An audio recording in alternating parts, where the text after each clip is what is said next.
একটি ভিডিও, কয়েক সেকেন্ডের দৃশ্য, আর সেই দৃশ্য ঘিরেই দেশ জুড়ে তীব্র আলোচনা। কে দোষী, কে ভুক্তভোগী? রাজশাহীর দাউদকান্দি সরকারি কলেজের এক শিক্ষিকাকে মারধরের একটি ভিডিও সামাজিক যোগাযোগ মাধ্যমে ভাইরাল হয়েছে।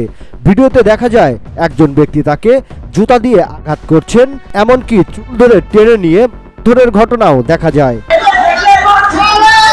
এই দৃশ্য স্বাভাবিকভাবেই ক্ষোভ তৈরি করেছে সাধারণ মানুষের মধ্যে।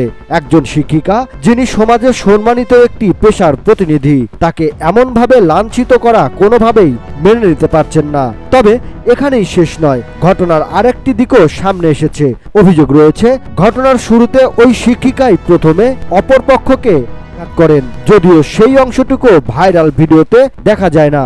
স্থানীয় সূত্র বলছে, দুই পক্ষের মধ্যে পূর্ব থেকেই উত্তেজনা ও বিরোধ ছিল, আর সেই বিরোধ থেকেই পরিস্থিতি নিয়ন্ত্রণের বাইরে চলে যায়। এখন প্রশ্ন উঠেছে, ভিডিওর যে অংশ আমরা দেখি তা কি পুরো ঘটনার সত্য প্রকাশ করে, নাকি আংশিক দৃশ্য আমাদের বিভ্রান্ত করছে? আরেকটি আলোচনাও সামনে এসেছে, নারী হওয়ায় কি কেউ বাড়তি সহানুভূতি পাচ্ছে, নাকি এখানে মূল বিষয় হওয়া উচিত সহিংসতা নিজেই?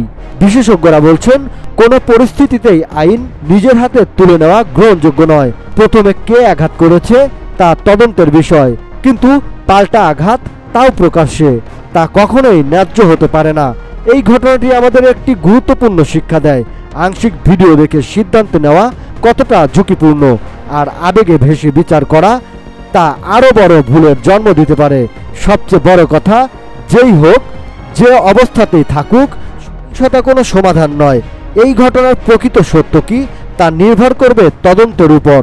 তবে এই মুহূর্তে প্রয়োজন উত্তেজনা নয়, ন্যায় বিচার। কারণ ভিডিও ভাইরাল হতে সময় লাগে না, কিন্তু সত্য সামনে আসতে সময় লাগে।